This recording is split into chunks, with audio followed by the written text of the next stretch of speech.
할렐루야. 아멘. 어제 누가 저한테 얘기를 하는데 그러더라고요. 제가 오늘 새벽 설교라서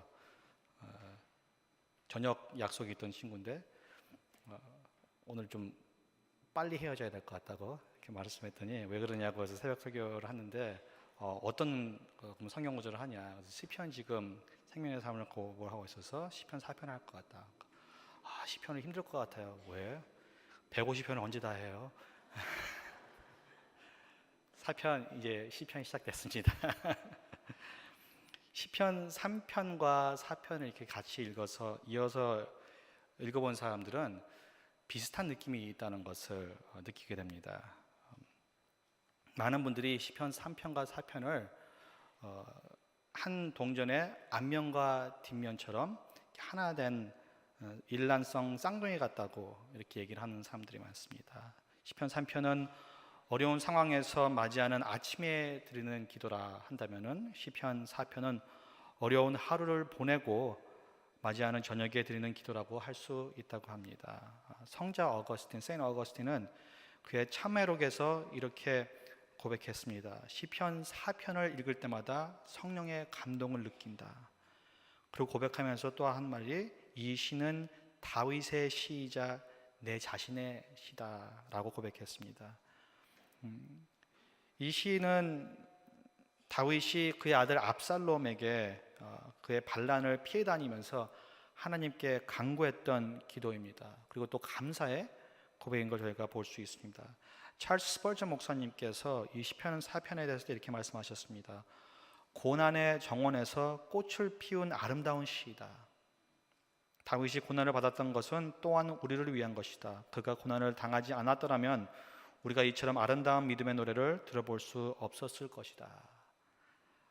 오늘 특별히 고난 가운데 있으신 분들에게 큰 위로가 되는 시편이길 바랍니다. 본문의 말씀은 다윗의 고백만이 아니라 바로 우리들의 고백이 되어야 합니다. 왜냐하면 다윗에게 곤란이 있었던 것처럼 우리도 곤란한 일을 많이 만나기 때문입니다. 우리 인생은 이 땅에서 사는 한 늘 곤란을 당합니다. Life is hard. 삶은 힘들다. 오늘 본문 1절에 보면은 곤란 중에라고 말이 나옵니다. 이 곤란은 영어로 distress라고 이제 번역이 되어 있는데요.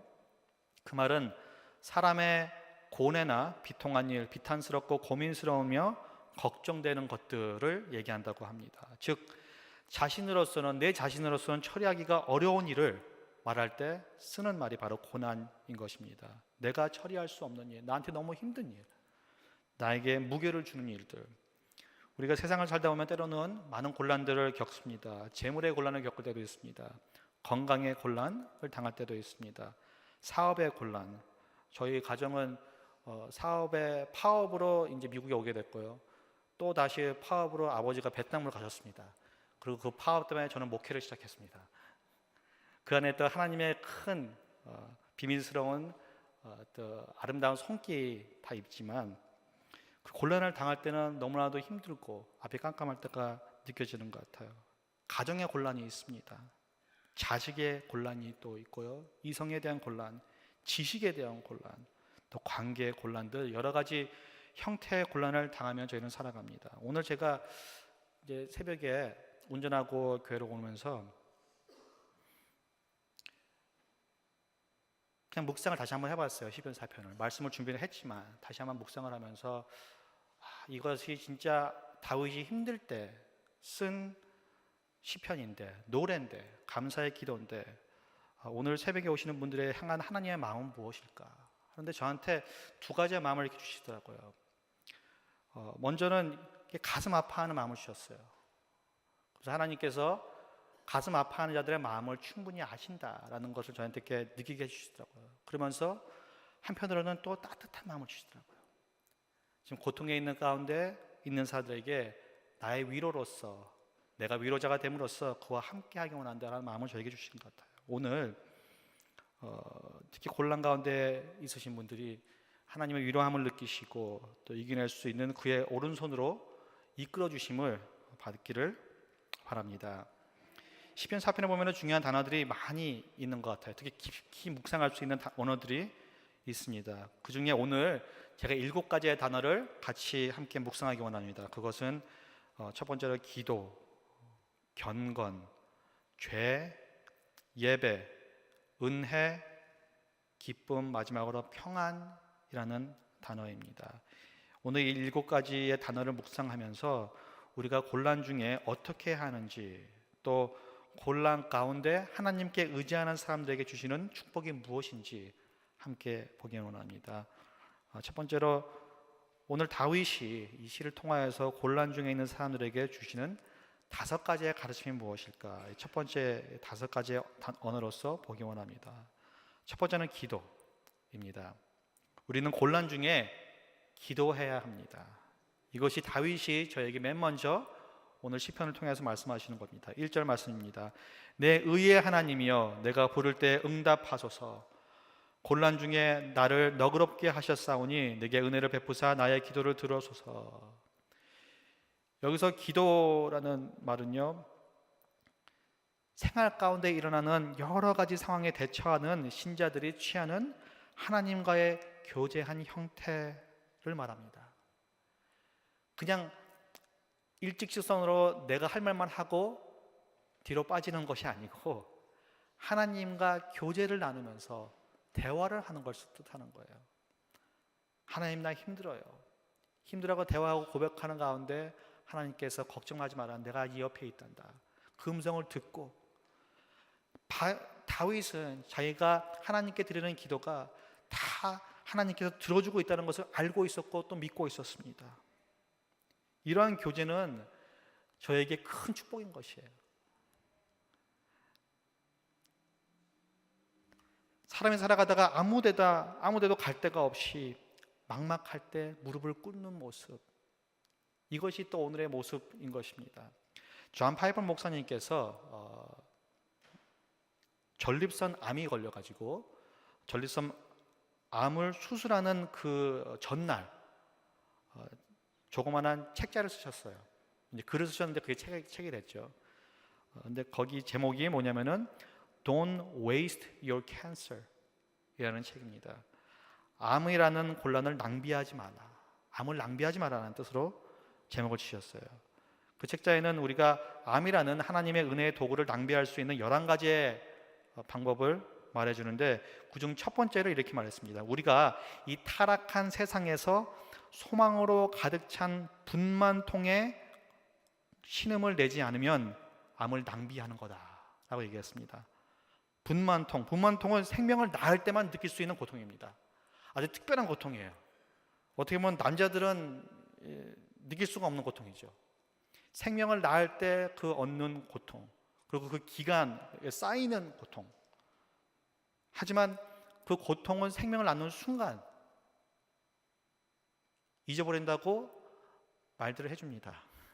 저는 모르죠. 근데 그 기쁨을 느낄 수가 있어요. 아기를 안을 때 엄마의 그 기쁜 모습. 죄로 물든 타락한 세상에서 생명의 소망을 가지고 고통의 신음을 내는 것이 바로 기도라는 것이에요.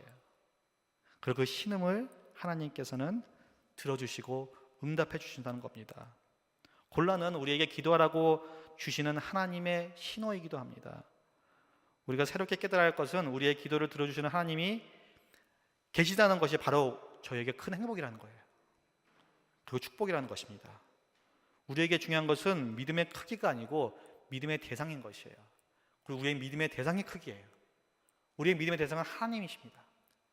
하나님보다 위대한 것은 없다, 성경은 말합니다. 하나님보다 큰 문제는 없다고 성경은 말합니다. 다윗은 자신의 믿음의 대상을 참 잘 알았어요. 그렇기 때문에 맨 처음에 하는 말이 내 의의 하나님 하고 고백합니다. 이것이 다윗의 믿음의 대상이었습니다. 의의 하나님. 그 다시 얘기해서 나를 의롭게 만들고 의로움으로 인도해 주시는 나의 하나님이시여. 제가 한번 일을 이제 할 때인데요, 목회 시작하기 전에 일을 할 때인데 찬양님도 계속 하면서 교회를 섬기기는 했지만 일을 하면서 굉장히 어려운 상황에 있었어요. 힘든 일이 있었는데 제 그러니까 영적 어머니처럼 제가 이렇게 아끼고 이렇게 따르던 분이 계셨는데 갑자기 뜬금없이 그날 저한테 전화가 왔어요.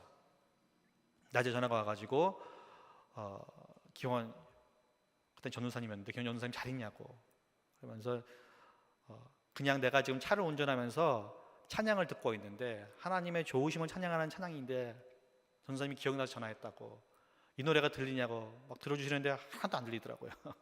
그래서 무슨 노래인가 그런데 너무 이분이 기쁘셔가지고 기억하세요. 하나님은 오늘도 좋으십니다 하고 저한테 그렇게 말씀하시고 짧게 기대해 주시고 끊으시더라고요. 근데 저는 문제가 있었었는데 해결된 게 하나도 없었어요. 하지만 하나님의 좋으심이 지금 이 순간에도 나와 함께 하신다는 것을 다시 깨닫게 해주시면서 소망해 보이기 시작하더라고요. 문제가 더 이상 크게 느껴지지 않더라고요. 이것을 기억할 수 있는 방법은 기도밖에 없습니다. 내가 기도하는 대상이 누군지 기억하면서 하나님 앞에 나아갈 때 그 관계 안에서 다시 깨닫는 하나님의 위대함, 그 위대함 안에서 곤란을 마주칠 수 있는, 이겨낼 수 있는 힘을 얻게 되는 것입니다. 기도를 통해 환난 속에서 하나님과 깊은 교제를 나눌 수 있음을 기뻐하시길 바랍니다. 또 곤란만 묵상함으로 우리가 겪는 시련과 곤란을 낭비하지 마시기를 바랍니다. 두 번째로 경건이라는 언어를 저희가 볼 수 있습니다. 곤란 중에도 경건하라고 다윗은 오늘 저에게 말하고 있습니다. 3절 말씀입니다. 여호와께서 자기를 위하여 경건한 자를 택하신 줄 너희가 알지어다. 내가 그를 부를 때에 여호와께서 들으시리로다. 고난을 당할 때에 어떤 사람들은 하나님의 영광을 욕되게 하고 헛된 것을 경영하고 거짓된 것을 추구하는 것을 보게 됩니다. 하지만 다윗은 곤란 중에 경건했습니다.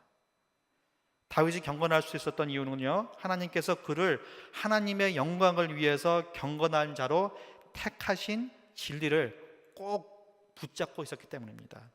레위기 19장 2절에서 이렇게 말씀하십니다. 너희는 거룩하라. 이는 나 여호와 너의 하나님이 거룩함이니라. 여기에 특별한 것은요, 이 거룩하라는 하나님의 말씀은 부르심이기도 하지만, 저희가 따라야 할 부르심이기도 하지만 하나님께서 채워주셔야 할 약속이기도 합니다. 하나님의 약속이 아니고선 저희가 할 수가 없는 것이에요. 어떻게 저의 능력으로 거룩해 줄 수 있습니까? 거룩한 분은 하나님밖에 없는데, 하나님께 함께 해주시고 하나님께서 인도해 주시고 하나님의 말씀으로서 계속해서 저희를 성화시켜 주심으로써 저희가 거룩할 수 있는 것입니다. 그리고 그것은 바로 하나님의 언약이시고 약속인 것입니다. 예수님의 피로 덮어진 하나님의 백성 하나하나에게 주시는 하나님의 언약, 너희가 거룩해지길 것이기 때문에 내가 너를 거룩함으로 부른다. 이것이 바로 하나님께서 경건하게 택하셨다는 말입니다.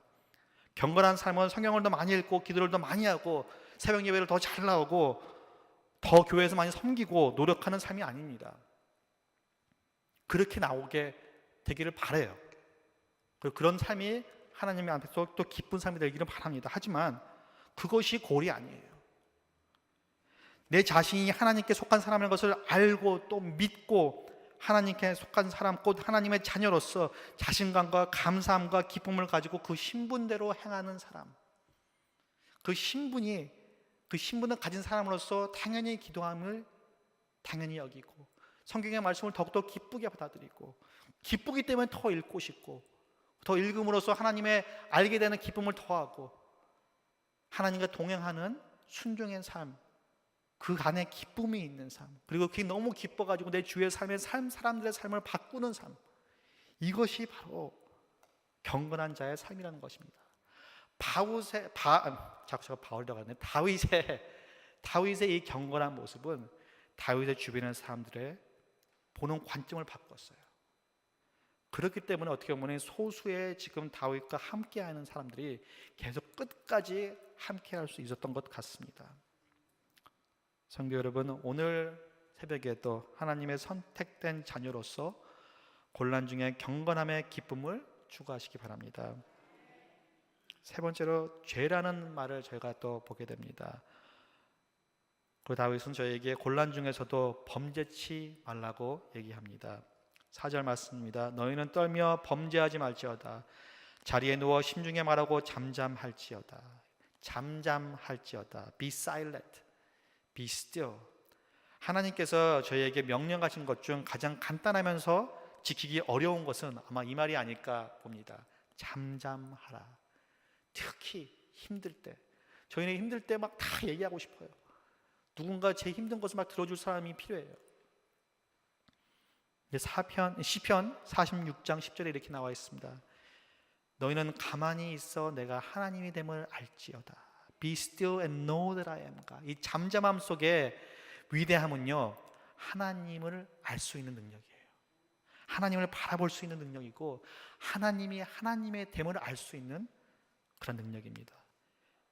필립 브룩스라는 목사님께서 이렇게 말씀하셨습니다. 문제는 하나님이 아닌 나의 서두름에 있다. 내가 서두르기 때문에 내 문제가 더 커지는 거고, 그 자체가 문제라는 것이에요. 하나님이 이스라엘에게 광야를 통해 가르쳐 준 것은, 그중 가장 큰 레슨 중에 하나는요, 기다림과 오래 참음이었습니다. 하나님 앞에 잠잠함을 배움으로써 그들은 불평의 영에서 자유케 되었습니다. 그리고 하나님의 때의 아름다움을 배우게 되었어요.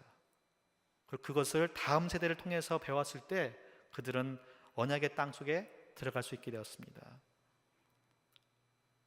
너희는 떨며 범죄하지 말지어다. 영어로 보면은 be angry and do not sin 하고 나와 있어요. 떤다는 게 그러니까 화를 내지 말라는 거야. 분노하되 화를 내되 범죄하지 말라. 그것은요, 화를 내는 것이 죄가 아니라는 것이에요. 저희는 화라는 것을 갖다 굉장히 나쁘게 생각하는 경향이 있어가지고 화내는 자체가 죄라고 죄책감을 느낄 때가 있어요. 화는 잘못된 것이 아닙니다. 화를 통해 가지고 그 화 때문에 내 감정대로 행동하는 것, 그것이 바로 죄가 될 수 있다는 것입니다. 나의 분노 때문에 나의 감정대로 행동하는 것, 나의 분노를 하나님 앞에 가져가서 하나님과 함께 분노하고 하나님의 의 앞에서 잠잠함으로 신뢰하고 하나님의 때를 기다리는 것, 이것이 다윗이 오늘 얘기하는 의의 길인 것입니다. 죄를 범치 말라라는 것은 의의 길로 걸으라는 것입니다. 고난 중에 죄를 안 짓는다는 것은요, 불의와 죄를 보고 분노는 하되, 불의를 보고 모른 척하지 말라는 것이 아니고, 불의를 보고 분노는 하되, 지금 압살롬이 하는 것들이 너무나도 불의한 행동이기 때문에 그것을 보고 고통스러워하고 분노는 하되, 나의 정의대로 행동하는 것이 아니고 내 뜻대로 행동하는 것이 아니고 하나님의 정의를 믿고 하나님의 심판의 손에 맡긴다는 것입니다. 그렇기 때문에 로마서 12장 19절에서 바울은 이렇게 얘기합니다. 내 사랑하는 자들아, 너희가 친히 원수를 갚지 말고 하나님의 진노하심에 맡기라. 기록되었을 때 원수 갚는 것이 내게 있으니 내가 갚으리라고 주께서 말씀하시니라. 원통한 것이 있으신 분들, 하나님 제게 저 사람을 벌할 수 있는 능력을 주세요 하고 기도하지 마세요. 하나님 화가 납니다. 이것은 불의입니다 하고 하나님께 부르짖으 주세요. 하지만 하나님 제 감정대로, 제가 보기에 의로운 대로, 제 생각대로 제가 하나님의 정의를, 하나님의 심판을 내리게 하지 마시고 저를 겸손케 하셔주셔서 하나님을 의지하고 믿되 하나님의 정의가 이 관계 안에서, 이 고통스러운 안에서 이루어질 수 있도록 하나님 나타나어 주시옵소서 하고 기도할 때 저희는 범죄하지 않고 하나님의 의의 길로 계속해서 꾸준히 갈 수가 있게 되는 것입니다. 하나님의 놀라운 의와 타이밍을 믿음으로써 곤란 가운데서도 죄에서 자유된 삶을 경험하시기 바랍니다. 네 번째 언어, 예배라는 언어를 보기 원합니다. 다윗은 오늘 곤란 중에서도 예배를 드려야 함을, 예배의 아름다움을 저에게 보여주고 있습니다. 5절 말씀입니다. 의의 제사를 드리고 여호와를 의지할지어다. 다윗은 곤란 중에서도 의의 제사를 하나님께 드렸습니다. 이 의의 제사는 형식적이나 습관적인 예배가 아니고 마음을 찢고 상한 심령으로 회개하는 진실된 예배를 말합니다. 바울은 로마서 12장 1절에서 이 예배를 우리 몸을 산제사로 드리는 영적 예배라고 얘기합니다. 같은 것 같아요. 이 의의 제사, 이 진실된 예배가 여호와 하나님을 의지하는 마음에서 생기는 예배인 것입니다. 또 제사인 것입니다. 제사의 행위나 제물의 문제가 아니고 그 제사를 드리는 사람의 경건과 신앙 태도가 중요하다는 말입니다. 그리고 다윗은 그의 마음을, 자신의 신앙 태도를 그 의의 제사를 올려드리면서 하나님 앞에 보여주고 있는 거고 저희들에게도 드러내고 있는 것입니다. 어떤 고난과 수치 속에서도 하나님을 든든히 믿고 의지하는 마음 자세를 가져야 한다고 저희들에게 가르쳐주고 있는 것입니다. 존 파이퍼 목사님께서는 이렇게 얘기했어요. True worship is a valuing or treasuring of God above all things. 진정한 예배는 그 무엇보다, 그 무엇 위에 있는 하나님을 더욱더 아끼고 아끼는 거다. 더욱더 높이는 거다. 그 worship은요, worth라는 말과 ship이란 말이 합쳐진 말이라고 해요. worth는 바로 가치예요, 가치. 예배는 한마디로 우리가 얼마나 둔 가치를 둔 것이 무엇이냐에 따른 것이에요. 그것이 하나님이면은 바로 그것이 우리가 하나님을 예배한다는 것입니다. 그리고 오늘 얘기하는 이 의의 제사는 그 예배를 하는데 나의 몸을 바쳐가지고 하나님의 신뢰함으로써 나오는 그러한 예배라는 것이에요. 내가 신뢰하기 때문에 하나님을 중요하게 여깁니다. 내가 하나님을 믿기 때문에, 하나님을 따르기로 내가 결정했기 때문에 하나님을 더 높이 올려드립니다. 잠언 3장 5절에서 이렇게 고백합니다. 너는 마음을 다하여 여호와를 신뢰하고 내 명철을 의지하지 말라. 우리의 마음을 다하여서 하나님을 신뢰하고 의지하는 것이 하나님이 기뻐하시는 예배의 삶이라는 것이에요. 어떤 목사님께서 이렇게 말씀하셨습니다. 예배에 실패한 사람은 그 인생 모두를 실패한 사람이다. 아울러 예배에 성공한 사람은 그 인생 모두가 성공한 사람이다. 왜냐? 예배는 영원한 것이기 때문입니다. 하나님의 사랑 안에서, 하나님의 영광 안에서 저희가 이 삶에서 드리고 또 이 천국의 삶에서 드릴 것은 예배라는 것이에요. 예배를 통해서 곤란 중에서도 하나님을 영화롭게 하는 삶을 사시는 성도 여러분이 되시기 바랍니다. 다섯 번째로 은혜. 저희가 참 좋아하는 언어죠. 곤란 중에서도 저희는 하나님의 은혜를 입어야 합니다. 하나님의 은혜를 바라야 됩니다.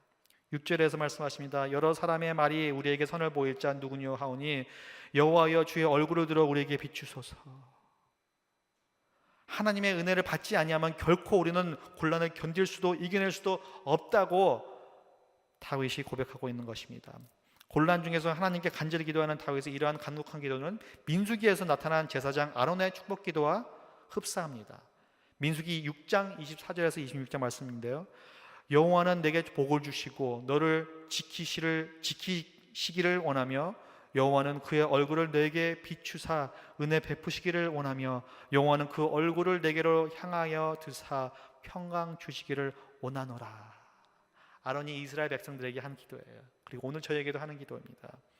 근데 여기서 말하는 얼굴을 들어 비추어 달라라는 것은요, 다시 말하면 하나님께서 나에게 관심을 기울이사 하나님의 구원의 은총과 은혜와 축복을 베풀어 주세요 하고 하는 간절한 기도인 것입니다. 그러므로 우리는 곤란 중에서도 하나님의 은혜를 간구해야 합니다. 하나님의 은혜를 달라고 더욱더 붙잡아야 하는 것입니다. 왜냐? 하나님은 은혜의 하나님이시기 때문입니다. 그리고 우리의 삶을 하나님의 은혜로 풍성히 채우시기를 원하십니다. 넘쳐 흐르게 채우시기를 원해요. 성경에서 이렇게 풍성한 단어가 나오잖아요. 특히 바울이 얘기하는 성령에 충만하라는 그 충만한 단어를 보면은 어떤 그림이 있냐면요, 컵이 있고 이렇게 굉장히 큰 물을 따르는 것이 있다 그러면은 컵을 꽉 찰 때까지 물을 채운대요. 근데 컵이 흘러넘치도록 계속 물을 부으는 모습이 바로 성경에서 얘기하는 충만이라는 단어라고 합니다. 하나님께서 은혜를 저에게 충만하게 주시는 것은요, 컵을 채운다는 것이 아니에요. 컵을 채우고 넘쳐 흐르게 해주는 거예요. 계속 넘쳐 흐르게. 그럼으로써 나만 바뀌는 것이 아니고 내 주위에 있는 모든 것들이 다 하나님의 은혜를 찾을 수 있도록, 이것이 바로 저희 은혜의 하나님이라는 것입니다. 오늘 말씀과 묵상과 기도를 통해서 은혜의 하나님을 꼭 만나고 가시기 바랍니다. 이 5가지 곤란 중에 저희가 해야 할 것, 기도, 경건해야 하며 죄를 범죄치 말아야 하며 예배를 드리고 또 하나님의 은혜를 더욱더 입어야 한다는 것입니다. 그러면 이 곤란 중에서 하나님을 의지하는 이 5가지를 가지고 하나님을 의지하는 성도들에게 주시는 축복은 무엇입니까? 2가지가 있습니다. 기쁨과 평안입니다. 첫째로 하나님께서는 곤란을 이길 수 있도록 마음의 기쁨을 주십니다. 다윗이 찬양합니다. 7절에 주께서 내 마음에 두신 기쁨은 그들의 곡식과 새 포도주가 풍성할 때보다 더하나이다. 곡식과 새 포도주는요, 이것에 대한 기쁨은 그 당시에 팔레스틴 지방의 추수절기와 관련이 있다고 합니다.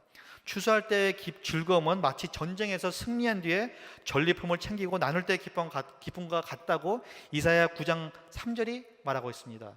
또 예레미야 48장 33절을 보면은요, 나라가 망하는 것은 땅에서 얻는 기쁨과 즐거움을 잃어버리는 것과 같다고 표현하고 있습니다. 그러니까 이 당시에는요, 이 곡식과 새 포도주는 이스라엘 백성들에게 있어서 최고의 물질적인 즐거움과 기쁨이었다는 것이에요. 최고로 표현할 수 있는 물질적인 기쁨이 바로 곡식과 새 포도주라는 것입니다. 근데 다윗이 지금 고백하는 것은요, 이 최고의 기쁨, 우리가 누릴 수 있는, 땅에서 누릴 수 있는 이 최고의 기쁨보다도 더한 기쁨을 하나님께서 지금 곤란 가운데 있는 나에게 주신다고 고백하고 있는 것입니다. 얼마나 놀라웁니까? 이것이 진짜 영원한 기쁨의 놀라움이에요. 하나님께서 약속하시는 것은 그냥 어떤 시기적인 기쁨이 아닌 것입니다. 아무런 상황에 또 변치 않는 기쁨, 뿌리가 깊숙이 내려가 있는 기쁨. 다윗은 하나님을 의지한 사람의 마음을 주시는 기쁨은 이처럼 세상에서 경험할 수 있는 최고의 기쁨보다도 더욱더 크다고 얘기하고 있는 것입니다. 괴롭고 슬프고 비통한 일을 당하고 있지만 그럼에도 불구하고 주님께서 자신의 마음속에 주는 기쁨은 빼앗아갈 수가 없고 영원하다고 고백하고 있는 것입니다. 주님이 주신 기쁨이야말로 사망에서 솟아나는 샘물과 같은 것입니다. 그러한 기쁨이 넘쳐흐르기 바랍니다. 2번째로 곤란을 이길 수 있는 마음의 평안을 주신다고 하나님께서 다윗의 말씀 통하여서 저에게 오늘 또 상기하고 있습니다. 8절, 내가 평안히 눕고 자기도 하리니 나를 안전히 살게 하시는 이는 오직 여호와시니라. 곤란 중에서도 하나님을 의지하고 의뢰하는 성도에게 하나님께서는 평안을 주십니다. 그래서 다윗은 평안히 눕고 자기도 했습니다. 다윗은 하나님만 자기 자신을 안전하게 거하게 하시는 분이라는 사실을 잘 알고 있었습니다. 우리는 걱정과 어려움 때문에 잠을 잘 못 이루는 고통을 알고 있습니다. 아마 여기 계신 분들은 다 이런 고통을 경험하셨을 거예요. 어찌 보면 그렇기 때문에 이 새벽에 나와 계신지도 모르겠어요. 저는 곤란은 아니지만 이 새벽 설교를 잘 못 나오다 보니까 새벽 설교에 찬양인도나 설교를 하게 될 때 많은 부담감을 느껴요. 꼭 일어나야 알람을 두 번을 이렇게 할 때도 있고, 그런데 어제 새벽에는 알람을 잘못 맞춰놨어요. 너무 일찍 맞춰놨어요. 4시에 맞추면 되는데 3시에 맞춰놨더라고요. 제가 벌떡 일어나서 이빨을 막 하는데 갑자기 뭔가 이상한 거예요. 1시간을 잠을 못 잤는데 피곤함을 더 많이 느끼게 되는 것 같아요. 잠과 이 쉼은 하나님이 주신 큰 복과 선물 중에 하나인 것 같아요. 근데 저희는 세상의 곤란과 어려움 때문에 하나님이 주신 이 선물을 잘 못 누릴 때가 많은 것 같아요. 근데 하나님께서 평안을 말씀하실 때는요, 이 잠에 대한 선물의 회복도 함께 주신다고 약속하십니다. 그리고 다윗은 쫓기고 있는 상황에 어느 한순간에 자기의 목숨이, 자기의 사랑하는 사람들의 목숨이 없어질지도 모르는 상황에서 하나님을 바라봄으로, 하나님을 의지함으로 하나님의 평안 안에서 평안을 얻고 잠을 잘 수 있다고 고백하고 있습니다. 이것은 엄청난 것입니다. 전쟁터에서 지금 평안히 잠을 자고 있는 거예요. 쫓기는 상황에서 지금 평안히 누워 있는 것입니다. 왜냐? 하나님께서 그의 마음에 평안을 주셨기 때문입니다. 로마서 14장 17절에서 이렇게 바울은 고백합니다. 하나님의 나라는 먹는 것과 마시는 것이 아니요 오직 성령 안에서 있는 의와 평강과 희락이라. 재밌죠? 이 시편 4편에 바울이 맨 처음에 고백하는 게 하나님의 의예요. 그리고 맨 마지막에 얘기하는 것이 기쁨과 평안이에요. 의, 평강과 희락. 이 세 가지를 오늘 다윗은 얘기하고 있는 것이에요. 어떻게 보면은요, 지금 누릴 수가 없는 환경 안에서 하나님의 나라를 누리고 있는 다윗의 모습을 저는 보는 것입니다. 하나님의 나라가 지금 이 순간에 저희와 함께 하신다고 예수님께서 말씀하셨습니다.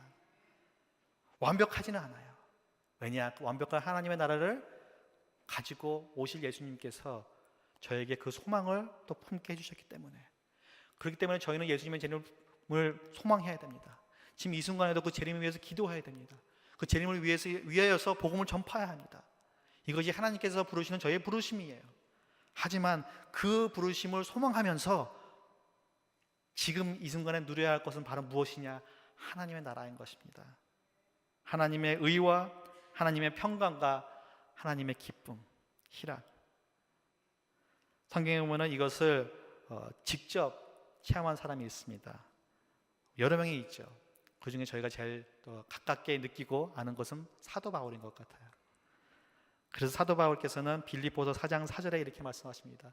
주 안에서 항상 기뻐하라. 내가 다시 말하노니 기뻐하라. 아멘. 하나님을 참으로 의지하고 주 안에서 기뻐하고 평강을 느끼고 주의 의의 의인으로서 불리우는 삶을 사시는 오늘 하루가 되시기를 주님의 이름으로 축원합니다. 함께 기도하시겠습니다. 할렐루야. 주님 감사드립니다. 주님, 오늘 곤란 가운데 소망을 가지고 부르짖는 다윗의 간절한 기도로서, 감사의 기도로서, 소망의 기도로서 저에게 새로운 소망을 주신 것 감사드립니다. 그리고 오늘 이 하루 가운데서도 어려움에 있지만서도 하나님의 나라를 경험할 수 있는 그러한 또 소망을, 진실을 저에게 말씀해 주신 것 감사드립니다. 주님, 저희가 무슨 상황에 처해 있던 간에 오늘 하루가 주님의 의와 평강과 기쁨이 선포되는 하루가 될 수 있도록 인도하여 주시옵시고 함께하여 주시옵소서. 주님 사랑합니다. 주님 경배합니다. 주님 찬양합니다. 이 모든 말씀 예수님의 이름으로 기도드렸습니다. 아멘.